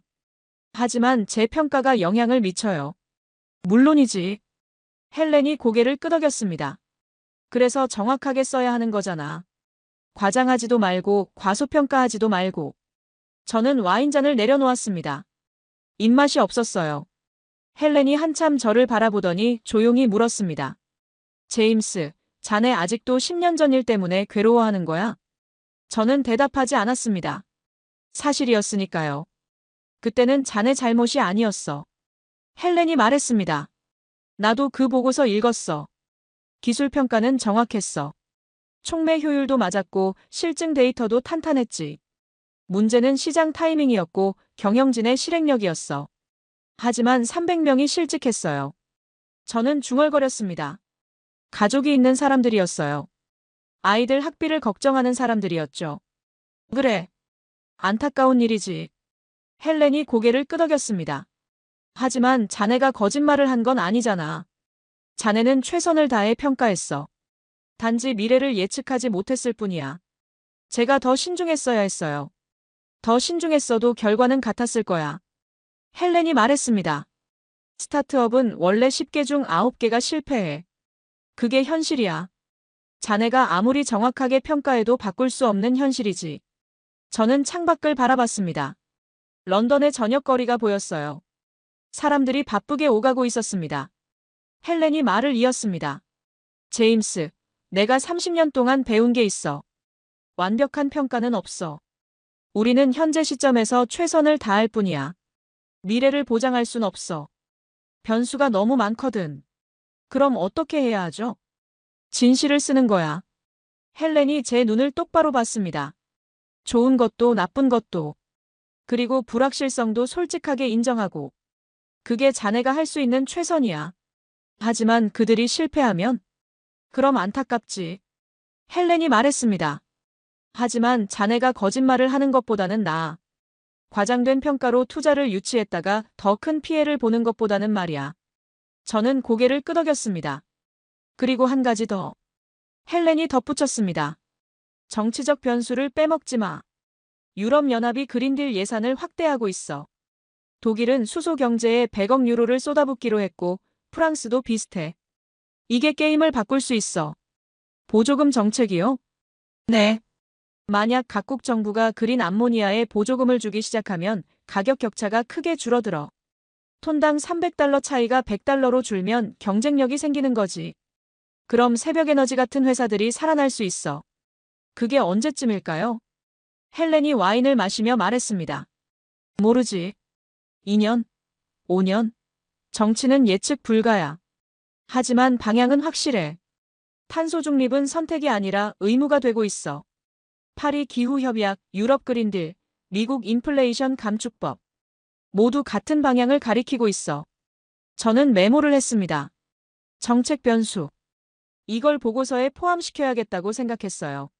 집으로 돌아와서 보고서를 다시 열었습니다. 새로운 섹션을 추가했어요. 정책 전망 유럽, 미국, 한국 등 주요국의 탄소 중립 정책 강화로 그린 암모니아 지원 확대 예상. 보조금 정책 시행 시 경제성 문제 해소 가능. 독일 100억 유로, EU 그린딜 예산 증액 등 구체적 움직임 포착됨. 조금 희망이 보이는 것 같았습니다. 2주일 후, 저는 브뤼셀의 에너지 정책 포럼에 참석했습니다. 유럽연합 관계자들과 업계 대표들이 모이는 자리였어요. 유럽의 에너지 미래를 논의하는 중요한 행사였죠. 제가 새벽 에너지에 대한 평가를 발표하기로 되어 있었습니다. 아직 최종 보고서는 제출하지 않았지만 중간 결과를 공유하는 자리였어요. 발표 준비를 하고 있는데 익숙한 목소리가 들렸습니다. 제임스, 오늘 뭘 발표할 건가? 마커스였습니다. 그가 비웃는 표정으로 다가왔어요. 새벽 에너지 기술 평가예요. 그 한국 스타트업. 마커스가 코웃음을 쳤습니다. 또 실패할 회사를 추천하려고. 평가일 뿐이에요. 저는 차분하게 말했습니다. 추천이 아니고요. 같은 말이지 뭐. 마커스가 팔짱을 꼈습니다. 자네 보고서가 나가면 투자자들이 참고할 거잖아. 자네가 긍정적으로 쓰면 투자가 들어갈 거고 부정적으로 쓰면 그 회사는 끝이야. 자네가 생사여탈권을 쥐고 있는 거지. 그건 과장이에요. 과장? 마커스가 비웃었습니다. 10년 전에도 그렇게 말했지. 자네 평가 하나로 300명이 실직했는데도. 저는 주먹을 쥐었습니다. 참아야 했어요. 제 발표 순서가 됐습니다. 무대에 올라가니 100여 명의 청중이 저를 바라보고 있었습니다. 유럽 각국의 에너지 장관, 대기업 임원들, 투자자들. 무게감이 느껴졌어요. 새벽에너지의 암모니아 크래킹 기술은 기술적으로 완성도가 높습니다. 저는 발표를 시작했습니다. 촉매 효율 70% 향상, 장기 운전 테스트 2850시간 달성, 탄소 배출 거의 제로. 화면에 데이터가 표시됐습니다. 그래프, 수치, 시연 영상. 청중들이 집중하기 시작했어요. 드론은 배터리 대비 4배 비행했습니다. 트랙터는 디젤과 동등한 작업 시간을 보장합니다. 100kW 발전 시스템은 2850시간 연속 가동 중입니다. 고개를 끄덕이는 사람들이 보였습니다. 하지만 저는 목소리를 낮췄습니다. 경제성 문제가 있습니다. 현재 그린 암모니아 가격이 화석 연료 대비 2배에서 3배 높습니다. 이는 상용화의 주요 장애물입니다. 그때 마커스가 손을 들었습니다. 해리슨 박사, 질문 있습니다. 네, 말씀하세요. 박사님은 10년 전에도 한 스타트업을 추천하셨죠? 바이오 연료 회사였던 것으로 기억합니다. 결과는 어땠습니까? 청중이 웅성거렸습니다. 저는 긴장했어요. 마커스가 공개적으로 제 과거를 들추는 거였습니다. 그 회사는 실패했습니다. 저는 솔직하게 인정했습니다. 기술은 좋았지만 시장이 준비되지 않았었죠. 300명이 실직했죠? 마커스가 날카롭게 물었습니다. 가족이 있는 사람들이었어요. 그런데 또다시 검증되지 않은 기술을 긍정적으로 평가하시는 겁니까? 청중이 더 시끄러워졌습니다. 몇몇이 수군거리는 소리가 들렸어요. 저는 심호흡을 했습니다. 10년 전 일은 제 평생 트라우마입니다. 저는 똑바로 말했습니다. 밤마다 그 사람들을 생각합니다. 제 판단이 그들의 삶에 영향을 미쳤으니까요. 청중이 조용해졌습니다. 하지만 그때와 지금은 다릅니다. 저는 계속했습니다. 새벽에너지 기술은 이미 검증됐어요. 실험실 수준이 아닙니다. 드론이 날았고 트랙터가 농장에서 일하고 있어요. 발전 시스템은 2850시간을 돌아갔습니다. 경제성은요? 마커스가 다그쳤습니다. 2배 비싼 연료를 누가 쓰겠어요? 현재는 부족합니다. 저는 인정했습니다. 하지만 정책 지원으로 해결 가능합니다. 유럽연합의 그린딜, 독일의 수소 경제 투자. 이런 정책들이 게임을 바꿀 수 있어요. 그게 언제인데요? 마커스가 비웃었습니다. 5년 후, 10년 후. 그 회사는 6개월밖에 못 버텨요. 자네 평가를 믿고 투자했다가 또 실패하면 누가 책임지죠? 제가 대답하기 전에 청중 한 명이 손을 들었습니다. 독일 에너지부 관계자였어요. 해리슨 박사님 말씀이 맞습니다. 독일은 내년부터 그린 수소와 암모니아에 대규모 보조금을 지급할 예정입니다.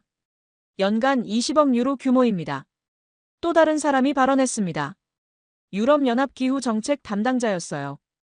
이유도 비슷합니다. 탄소 중립 목표 달성을 위해 그린 암모니아는 필수입니다. 2025년부터 투자 확대가 예정되어 있습니다. 마커스의 얼굴이 굳었습니다. 프랑스 대표도 말했습니다. 해운업 탄소 배출 규제가 강화되고 있습니다. 암모니아 추진선은 규제를 피할 수 있는 해법입니다. 분위기가 바뀌었습니다. 마커스가 할 말을 잃은 표정이었어요. 발표가 끝나고 여러 사람이 다가왔습니다. 독일 관계자가 명함을 건넸어요. 흥미로운 평가였습니다. 더 자세한 자료를 받아볼 수 있을까요? 우리 정부에서 투자를 검토하고 있습니다. 노르웨이 해운사 대표도 왔습니다.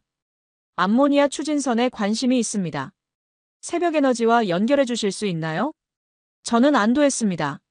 생각보다 반응이 훨씬 좋았어요. 복도에서 마커스를 마주쳤습니다. 그가 쓴웃음을 지으며 말했어요. 운이 좋았군, 제임스. 정책 바람이 자네 쪽으로 불고 있어. 운이 아니에요. 저는 차분하게 말했습니다. 방향을 제대로 봤을 뿐이죠. 마커스가 떠나는 뒷모습을 보며 저는 생각했습니다. 세상이 변하고 있어. 석유의 시대가 저물고 있어. 브뤼셀에서 돌아온 다음 날 민준에게서 긴급 이메일이 왔습니다. 박사님, 중요한 소식이 있습니다. 다음 달 대규모 통합 데모를 진행합니다. 1.5메가와트급 시스템입니다. 이번이 마지막 기회일 수 있어요. 새 리드 투자사 후보가 올 예정입니다. 꼭 참관해 주셨으면 합니다. 저는 즉시 답장했습니다. 가겠습니다. 2주일 후, 저는 다시 텍사스행 비행기에 올랐습니다. 세 번째 방문이었어요. 하지만 이번에는 느낌이 달랐습니다. 결정적인 순간이 될 거라는 예감이 들었거든요. 현장에 도착했을 때 규모에 놀랐습니다. 대형 산업단지였어요. 축구장 2개는 될 만한 부지에 거대한 시스템들이 설치되어 있었습니다. 수백 명이 모여 있었어요. 정장 차림의 투자자들, 카메라를 든 기자들, 각국 정부 관계자들. 저번 시험보다 규모가 몇 배는 컸습니다. 민준이 입구에서 저를 맞았습니다. 얼굴이 창백해 보였어요. 눈 밑에 다크서클이 짙었고 손이 약간 떨리고 있었습니다. 박사님 오셨군요. 정말 감사합니다. 민준 씨, 괜찮으세요? 너무 긴장한 것 같은데요. 솔직히 말하면 무섭습니다. 민준이 떨리는 목소리로 말했습니다. 이번이 진짜 마지막이에요. 여기서 실패하면 정말 끝이거든요. 새 투자사도 왔고, 언론도 왔고, 모두가 지켜보고 있어요. 잘 될 거예요. 저는 그의 어깨를 두드렸습니다. 2850시간을 돌렸잖아요. 실력은 증명됐어요. 하지만 1.5메가와트는 처음이에요. 100킬로와트의 15배예요. 뭔가 잘못될 수 있어요. 저는 민준의 눈을 봤습니다. 두려움과 희망이 섞여 있었어요. 민준 씨, 10년 전 제가 평가했던 회사가 있었어요. 저는 말했습니다. 그 회사는 실패했죠. 그때 저는 그냥 평가만 하고 떠났어요. 책임지지 않았습니다. 하지만 이번에는 다를 거예요. 끝까지 함께 할 겁니다. 민준이 고개를 끄덕였습니다. 눈가가 붉어졌어요. 관람석으로 가는 길에 익숙한 얼굴들이 보였습니다. 마커스도 있었어요. 그가 저를 보고 비웃는 표정을 지었습니다. 제니퍼 클락도 보였습니다. 전에 투자를 철회했던 그 펀드 대표였죠. 왜 그녀가 여기 있는 거지? 저는 의아했습니다. 옆자리에 동양인이 앉았습니다. 50대 중반으로 보였어요. 처음 뵙겠습니다. 저는 송재욱입니다. 한국에너지기술원에서 왔습니다. 한국에서요? 먼 길 오셨네요. 네. 송 소장이 명함을 건넸습니다. 한국 정부에서 이 기술에 큰 관심을 갖고 있어요. 산업통상자원부, 해양수산부, 과학기술정보통신부. 세 부처가 공동으로 주시하고 있습니다. 그 정도입니까? 한국은 조선 강국이잖아요. 송 소장이 설명했습니다. 전 세계 선박의 30% 이상을 우리가 만들어요. 만약 암모니아 추진선 시대가 오면 한국 조선소들이 시장을 석권할 수 있어요. 그래서 정부가 적극적으로 지원하려는 겁니다. 무대에 이서연 대표가 올라왔습니다.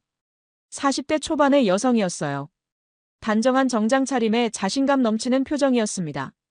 여러분, 오늘 보여드릴 것은 1.5메가와트 발전 시스템입니다. 소형 마을 하나 혹은 대형 선박 하나의 전력을 공급할 수 있는 수준입니다. 청중이 집중했습니다. 오늘 시연이 성공하면 내년부터 상용화에 들어갈 계획입니다. 노르웨이 해운사와 이미 협의 중이고 한국 조선소들과도 협력을 논의하고 있습니다. 저는 긴장했습니다. 너무 큰 약속을 하는 게 아닌가 싶었어요. 시연이 시작됐습니다. 대형 스크린에 실시간 데이터가 표시되기 시작했습니다. 여러 개의 그래프가 동시에 움직이고 있었어요. 온도, 압력, 유량, 출력. 암모니아 주입 시작. 크래킹 반응 개시. 시스템에서 낮은 웅웅거리는 소리가 들렸습니다. 화학 반응이 시작된 거였죠. 50킬로와트 도달. 100킬로와트 도달. 순조로웠습니다. 그래프가 안정적으로 올라가고 있었어요. 200킬로와트, 500킬로와트, 800킬로와트. 숫자가 빠르게 증가했습니다. 관람석의 분위기가 긍정적으로 변하고 있었어요. 고개를 끄덕이는 사람들이 보였습니다. 1메가와트 도달. 시스템 안정. 박수가 터져나왔습니다. 하지만 아직 절반밖에 오지 않았어요. 저는 민준을 봤습니다. 그는 무대 옆에서 모니터를 응시하고 있었어요. 주먹을 꽉 쥐고 있었습니다. 1.2메가와트, 1.3메가와트. 계속 올라가고 있었습니다. 하지만 저는 불안했어요. 너무 순조롭게 진행되고 있었거든요. 뭔가 문제가 생길 것 같은 예감이 들었습니다. 1.4메가와트. 그때였습니다. 삑, 삑, 삑. 경고음이 울렸습니다. 관람석이 순간 조용해졌어요. 모두가 스크린을 봤습니다. 냉각 시스템 온도 상승. 경고. 섭씨 85도 초과. 붉은 경고 메시지가 화면에 떴습니다. 그래프 중 하나가 급격히 올라가고 있었어요. 저는 심장이 철렁했습니다. 옆에서 마커스가 비웃는 소리가 들렸어요. 역시 안 되는군. 과열이야. 제니퍼 클락도 옆 사람에게 속삭이고 있었습니다. 불안정한 기술이네요. 민준과 하늘이 급히 시스템으로 달려갔습니다. 다른 엔지니어 2명도 함께 움직였어요.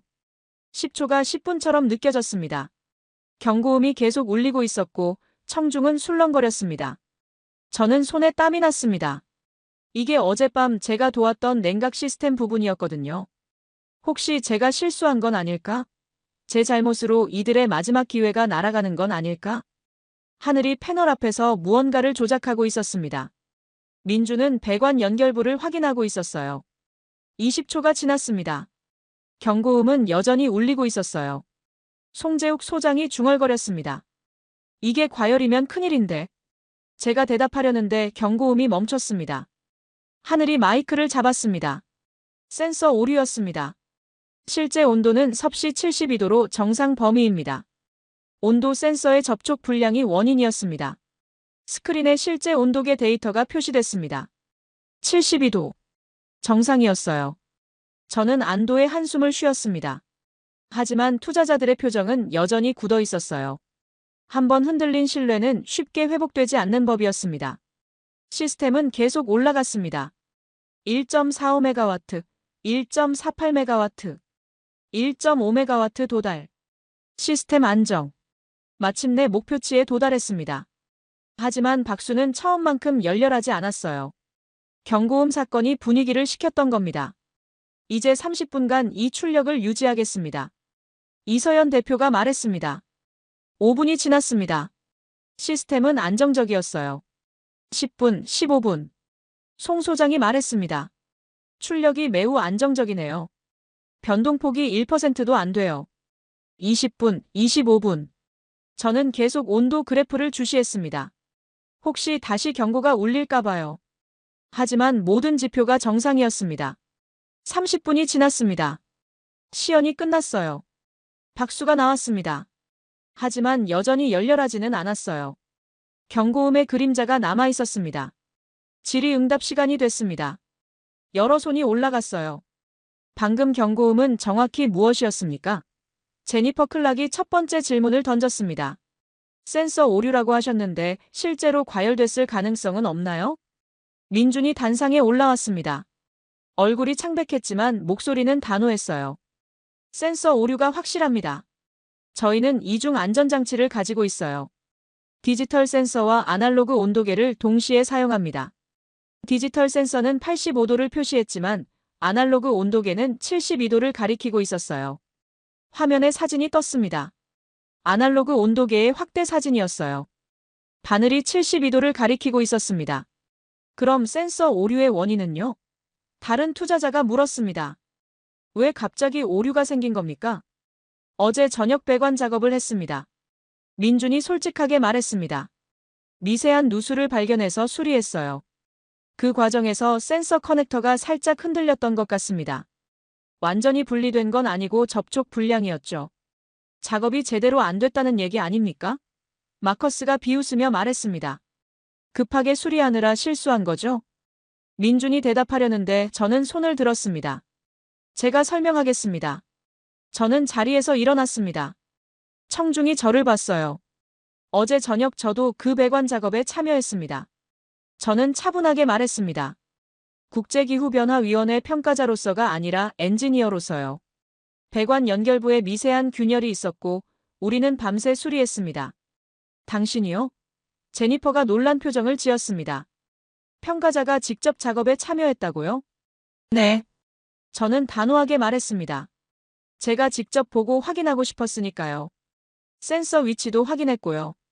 경고가 울렸을 때 저도 현장으로 달려갔습니다. 아날로그 온도계를 직접 봤어요. 72도였습니다. 실제 과열이 아닌 센서 오류가 맞습니다. 방이 조용해졌습니다. 그리고 한 가지 더 말씀드리겠습니다. 저는 계속했습니다. 평가자로서 10년간 수많은 기술을 봤습니다. 문제가 전혀 없는 시연은 오히려 의심스럽습니다. 완벽하게 준비된 데모는 종종 조작된 경우가 많거든요. 청중이 웅성거렸습니다. 오늘 경고음이 울렸습니다. 하지만 팀이 즉시 대응했어요. 10초 만에 원인을 파악하고 해결했습니다. 이게 진짜 엔지니어링입니다. 문제를 숨기는 게 아니라 빠르게 해결하는 것. 그게 이 팀의 실력입니다. 송재욱 소장이 손을 들었습니다. 한 가지 추가하겠습니다. 저희도 한국에서 비슷한 연구를 하고 있어요. 암모니아 크래킹은 고온 반응이라 온도 관리가 핵심입니다. 센서 이중화는 표준 안전장치예요. 오히려 이런 시스템이 있다는 게 이 팀이 안전을 중시한다는 증거입니다. 독일 관계자도 발언했습니다. 저희 연구소에서도 수소 시스템을 테스트합니다. 센서 오류는 흔한 일이에요. 중요한 건 백업 시스템이 있느냐, 빠르게 대응하느냐입니다. 오늘 본 것은 매우 전문적인 대응이었습니다. 분위기가 조금씩 바뀌었습니다. 제니퍼의 표정도 누그러졌어요. 해리슨 박사님. 제니퍼가 말했습니다. 평가자가 이렇게까지 개입하는 건 이례적입니다. 왜 그렇게까지 하시는 겁니까? 저는 잠시 생각했습니다. 정직하게 대답해야 할 것 같았어요.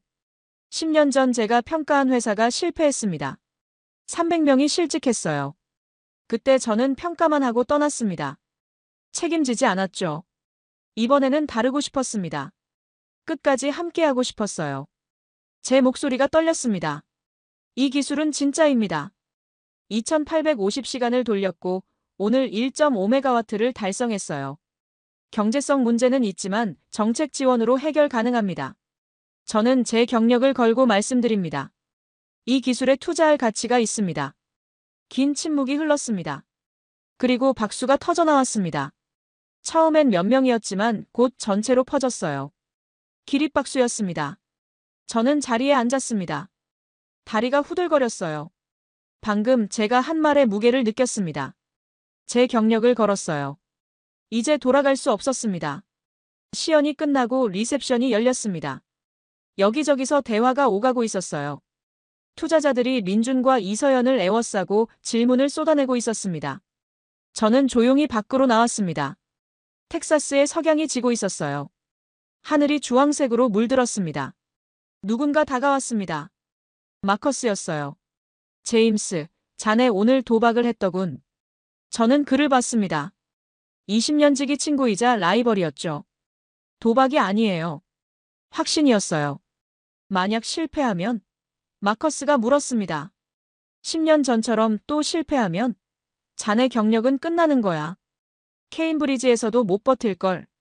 저는 하늘을 바라봤습니다. 그래도 괜찮아요. 이번엔 최선을 다했으니까. 진실을 받고 용기를 냈어요. 결과가 어떻든 후회하지 않을 거예요. 마커스가 저를 오래 바라봤습니다. 그의 얼굴에서 비웃음이 사라졌어요. 자네. 정말 변했더군. 네. 변했어요. 저는 고개를 끄덕였습니다. 더 나은 사람이 됐죠. 10년 전 실수를 반복하지 않을 사람이요. 마커스가 손을 내밀었습니다. 행운을 빌어, 제임스. 진심으로. 저는 그의 손을 잡았습니다. 20년 만에 진심 어린 악수였어요. 마커스가 떠나고 저는 혼자 남았습니다. 주머니에서 준호의 사진을 꺼냈어요. 낡은 사진이었습니다. 준호야, 나 해냈어. 용기 있는 선택을 했어. 바람이 불었습니다. 따뜻한 텍사스 바람이었어요. 내가 했던 말이 맞았어. 한국은 세상을 놀라게 하고 있어. 민준이라는 친구가 있어. 너처럼 집요하고 너처럼 꿈이 있는 친구야. 그 친구가 내 꿈을 이어가고 있어. 저는 사진을 소중히 주머니에 넣었습니다. 민준이 밖으로 나왔습니다. 저를 보더니 다가왔어요. 박사님, 아까 정말 감사했어요. 박사님이 변호해주지 않았으면 큰일 날 뻔했어요. 아니에요. 저는 고개를 저었습니다. 제가 본 걸 말한 것뿐이에요. 하지만 경력을 거셨잖아요. 민준이 말했습니다. 저희 때문에 박사님이 위험해지셨어요. 괜찮아요. 저는 미소를 지었습니다. 이번엔 확신이 있으니까요. 민준이 하늘을 봤습니다. 제 아버지가 그러셨어요. 한국 사람은 뭐든 할 수 있다고.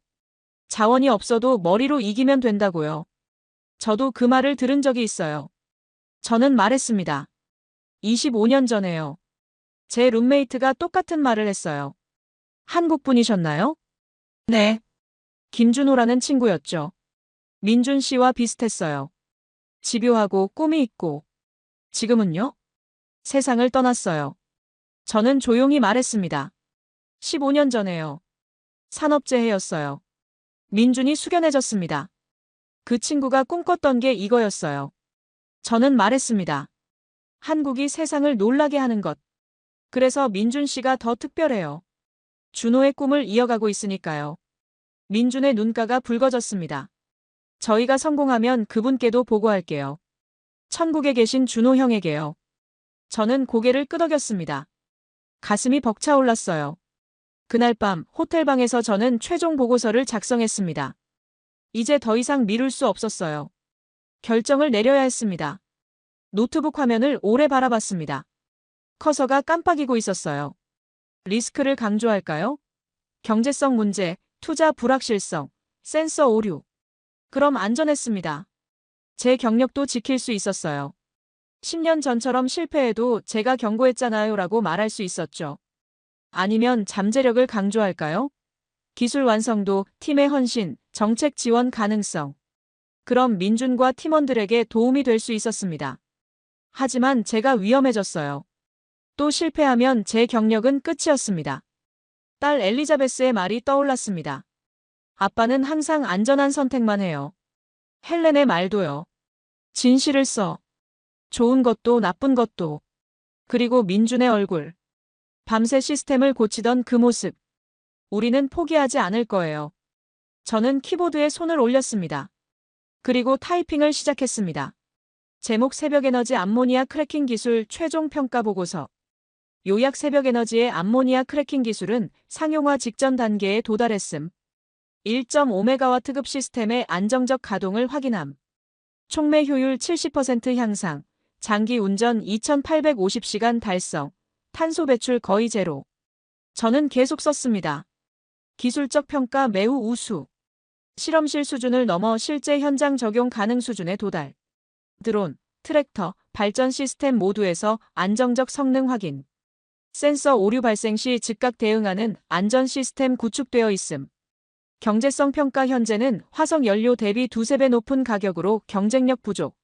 그러나 EU 그린딜, 독일 수소 경제 투자 100억 유로, 한국 정부 지원 등 정책적 뒷받침 시 5년 내 경쟁력 확보 가능. 투자 전망 단기적 리스크 존재하나 장기적 잠재력 매우 높음. 해운업 탄소 규제 강화, 각국 탄소 중립 정책 등이 시장 확대 요인으로 작용할 전망. 저는 마지막 섹션에 도달했습니다. 가장 중요한 부분이었어요. 종합 의견. 저는 손을 멈췄습니다. 다음 문장이 제 미래를 결정할 거였어요. 심호흡을 했습니다. 그리고 타이핑을 재개했습니다. 평가자로서 25년간 수많은 기술을 검토했으나 새벽에너지만큼 기술적 완성도와 팀의 헌신도가 높은 경우는 드물었음. 경제성 리스크는 존재하나 정책 지원으로 해결 가능한 수준임. 특기사항 혁신의 중심에 한국계 과학자들이 있음. 자원 빈국인 한국이 에너지 기술로 세계를 선도할 가능성을 보여주는 사례. 지속적 관찰과 지원 강력히 권장함. 개인 의견본 평가자는 이 기술과 팀에 대한 확신을 가지고 있음. 10년 전 실수를 교훈 삼아 더욱 신중하게 평가했으며 이번 판단에 대해서는 책임질 준비가 되어 있음. 저는 파일을 저장했습니다. 그리고 국제기후변화위원회 사무총장에게 이메일을 보냈어요. 보고서 제출합니다. 검토 부탁드립니다. 발송 버튼을 누르는 순간 온몸이 떨렸습니다. 돌아갈 수 없었습니다. 제 경력을 걸었어요. 민준과 팀원들의 미래를 위해, 준호의 꿈을 위해, 그리고 제 자신을 위해. 창밖을 봤습니다. 텍사스의 밤하늘에 별이 쏟아지고 있었어요. 저는 중얼거렸습니다. 준호야, 나 용기 있는 선택을 했어. 이제 결과를 기다릴 뿐이야. 한 달이 지났습니다. 제 보고서는 업계에 작은 파장을 일으켰어요. 긍정적인 반응도 있었고 회의적인 반응도 있었습니다. 하지만 적어도 사람들이 새벽에너지에 대해 이야기하기 시작했어요. 그러던 어느 날 송재욱 소장에게서 이메일이 왔습니다. 해리슨 박사님, 한국 정부에서 국제 세미나를 개최합니다. 암모니아 에너지의 미래와 한국의 역할이 주제입니다. 기조 연설을 부탁드리고 싶습니다. 한국을 직접 보실 기회이기도 합니다. 저는 잠시 망설였습니다. 한국. 준호의 나라. 민준의 나라. 가본 적이 없는 곳이었어요. 하지만 가야 할 것 같았습니다. 준호에게 빚진 것 같았거든요. 수락합니다. 답장을 보냈습니다. 2주일 후, 저는 인천공항에 도착했습니다. 생애 첫 한국이었어요. 비행기에서 내리는 순간부터 느낌이 달랐습니다. 공항이 거대하고 현대적이었어요. 깨끗하고 효율적이었죠. 안내 표지판이 영어, 중국어, 일본어로 잘 되어 있었습니다. 런던 히드로보다 나았어요. 송 소장이 저를 맞았습니다. 한국에 오신 걸 환영합니다, 박사님. 이틀간 빡빡한 일정이에요. 오늘은 울산 조선소, 내일은 대전 연구원, 그리고 저녁에 세미나가 있습니다. 차를 타고 서울로 향했습니다. 고속도로를 달리는데 창밖 풍경이 눈에 들어왔어요. 고층 빌딩들이 빼곡하게 들어서 있었습니다. 한강이 도시를 가로지르고 있었어요. 다리 위로 차들이 끊임없이 지나가고 있었습니다. 70년 전에는 폐허였다는 곳. 전쟁으로 모든 것이 파괴됐던 곳. 지금은 세계에서 가장 역동적인 도시 중 하나였습니다. 송 소장이 설명했습니다. 저 빌딩들 보이시죠? 대부분 지난 30년 사이에 지어진 겁니다. 한국은 빠르게 변했어요. 빨리빨리 문화라고 하죠. 빨리빨리요? 네. 빠르게 하는 걸 좋아해요. 인터넷 속도도 세계에서 가장 빠르고, 건설도 빠르고, 배달도 빠르고요. 하지만 그게 단점이기도 해요. 너무 급하게 가다 보면 실수도 하니까요. 준호가 떠올랐습니다. 그도 그런 산업재해의 희생자였죠. 울산 조선소는 압도적이었습니다. 거대한 크레인들이 하늘을 가렸어요. 건조 중인 선박들이 줄지어 있었습니다. 세계에서 가장 큰 배들을 만드는 곳이었어요. 여기서 암모니아 추진 선박을 개발하고 있어요. 안내 임원이 설명했습니다. 새벽에너지 기술과 협력할 계획입니다. 2025년에 첫 시험선을 진수할 예정이에요. 규모가 상상 이상이네요. 한국 조선업은 세계 점유율 40%예요. 임원이 자부심을 담아 말했습니다. 컨테이너선, 유조선, LNG선.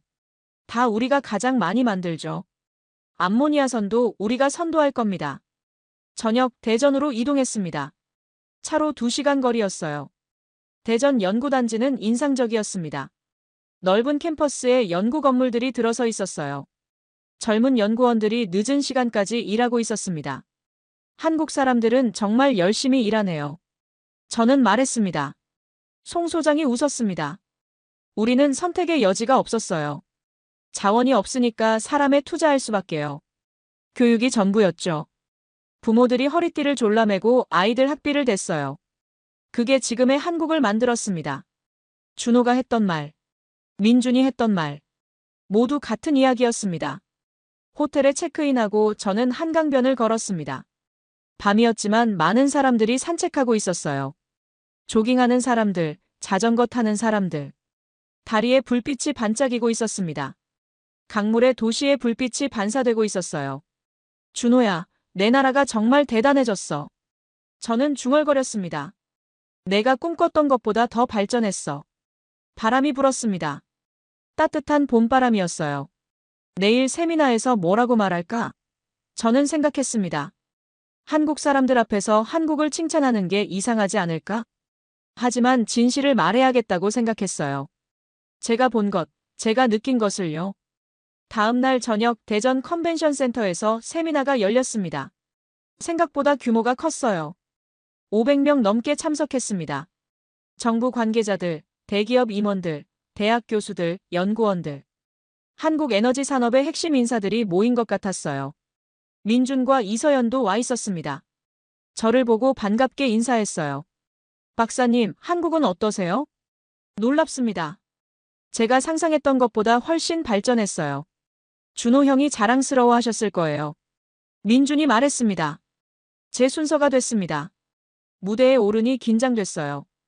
500명의 눈이 저를 바라보고 있었습니다. 안녕하세요. 저는 제임스 해리슨입니다.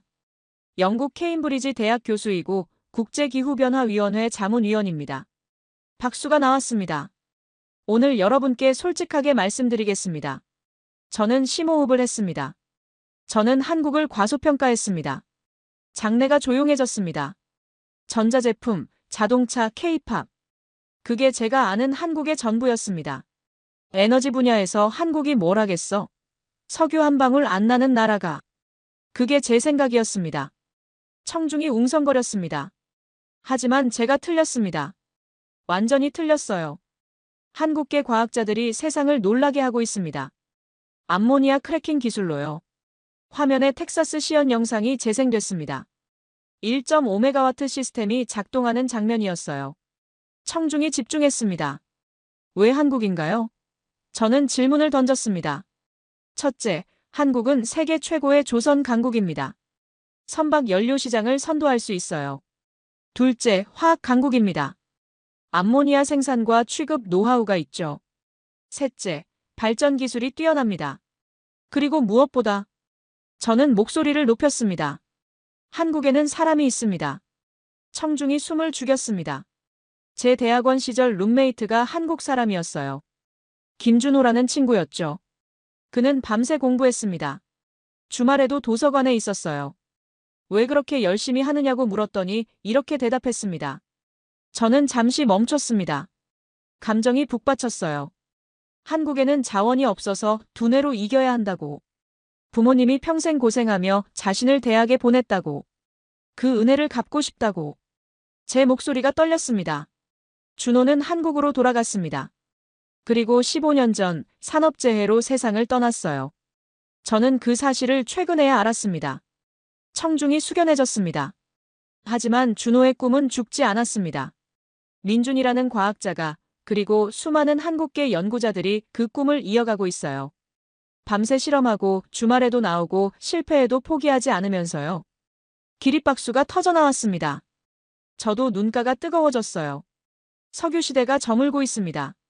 저는 계속했습니다. 새로운 시대가 밝아오고 있어요. 그 시대의 중심에 한국이 있습니다. 자원 빈국이었던 한국이 에너지 강국으로 거듭나고 있습니다. 박수가 더 커졌습니다. 준호야, 내가 꿈꿨던 미래가 현실이 되고 있어. 저는 마음속으로 말했습니다. 세미나 후 많은 사람들이 다가왔습니다. 명함을 주고 협력을 제안하고 감사를 표했어요. 산업통상자원부 국장이 왔습니다. 박사님, 한국 정부는 새벽에너지를 국책과제로 선정하기로 했습니다. 내년부터 본격 지원에 들어갑니다. 저는 놀랐습니다. 그 정도까지요?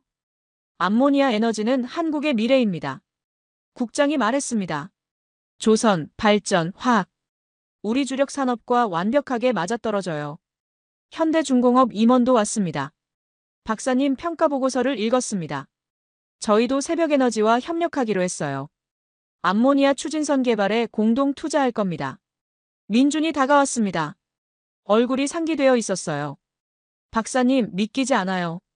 갑자기 모든 게 달라졌어요. 세상이 준비된 거예요. 저는 미소를 지었습니다.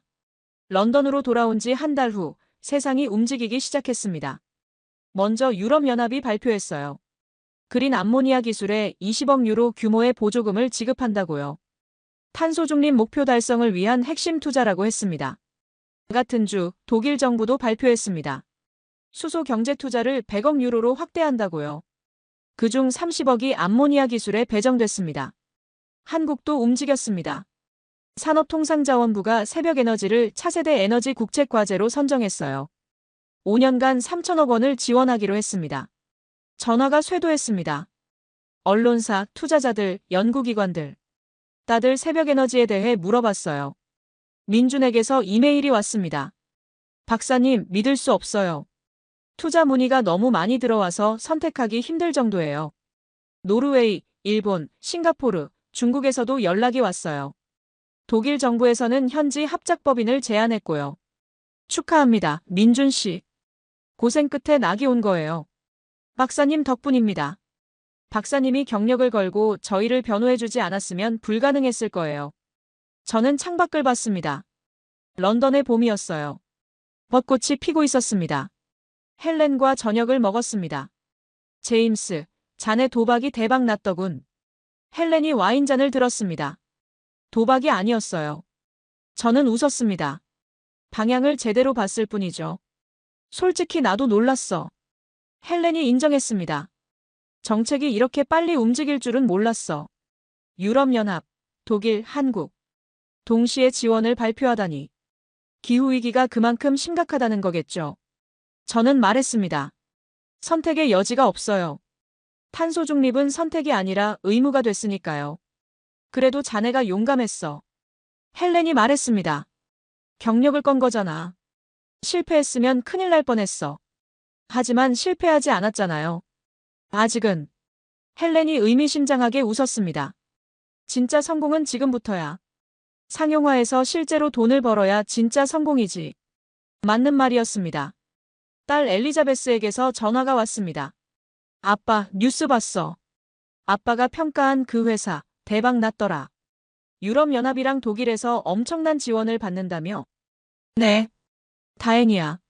아빠, 나 정말 자랑스러워. 엘리자베스의 목소리가 떨렸습니다. 이번엔 용기 있는 선택을 하셨잖아. 안전한 길이 아니라 옳은 길을 선택하셨어. 가슴이 벅차올랐습니다.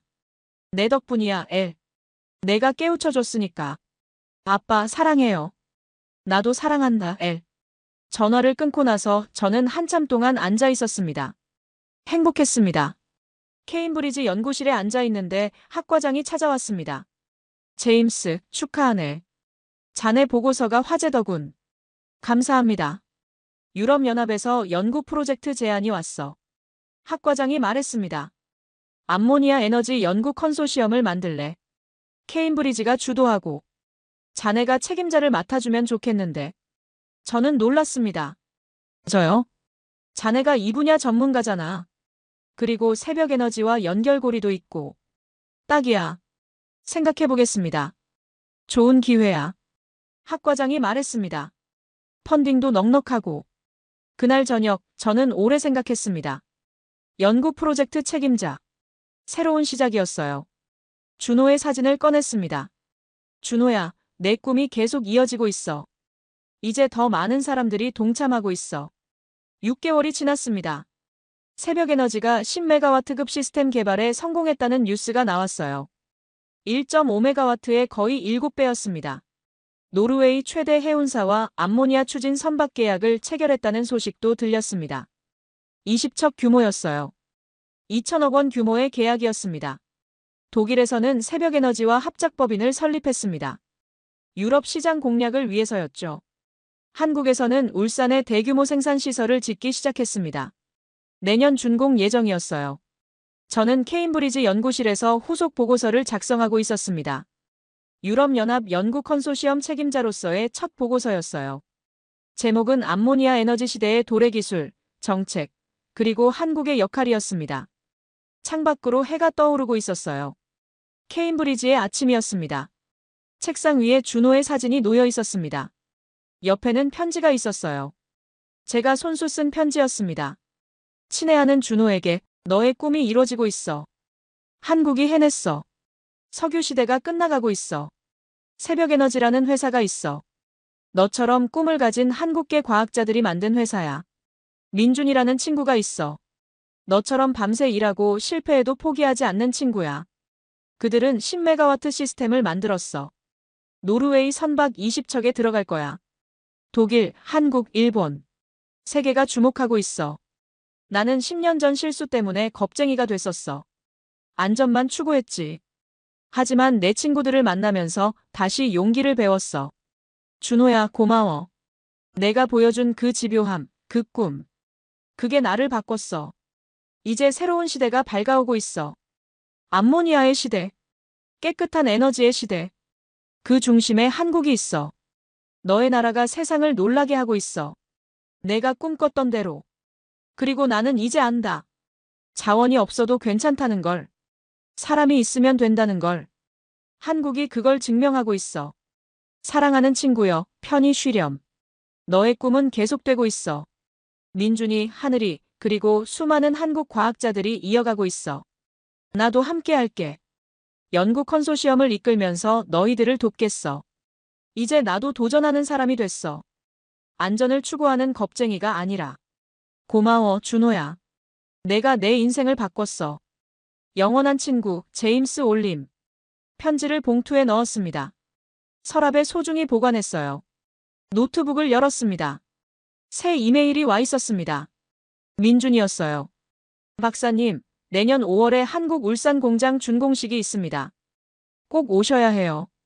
박사님이 계셔야 의미가 있습니다. 그리고 한 가지 부탁이 있어요. 공장 이름을 준호관으로 지으려고 합니다. 박사님 친구분 이름으로요. 괜찮을까요? 저는 눈물이 핑 돌았습니다. 물론입니다. 준호가 정말 좋아할 거예요. 꼭 가겠습니다. 창밖을 봤습니다. 태양이 완전히 떠올랐어요. 캠퍼스에 학생들이 오가기 시작했습니다. 새로운 하루가 시작됐습니다. 새로운 시대가 밝아오고 있었습니다. 석유 이후의 시대, 암모니아의 시대, 깨끗한 에너지의 시대. 그 시대의 새벽에 한국이 서 있었습니다. 저는 미소를 지었습니다. 준호야, 내가 옳았어. 한국이 세상을 놀라게 하고 있어. 자원이 없어도 두뇌로 이길 수 있다는 걸 증명하고 있어. 그리고 저도 알게 됐습니다. 진짜 용기는 안전한 선택이 아니라 옳은 것을 위해 도전하는 것이라는 걸요.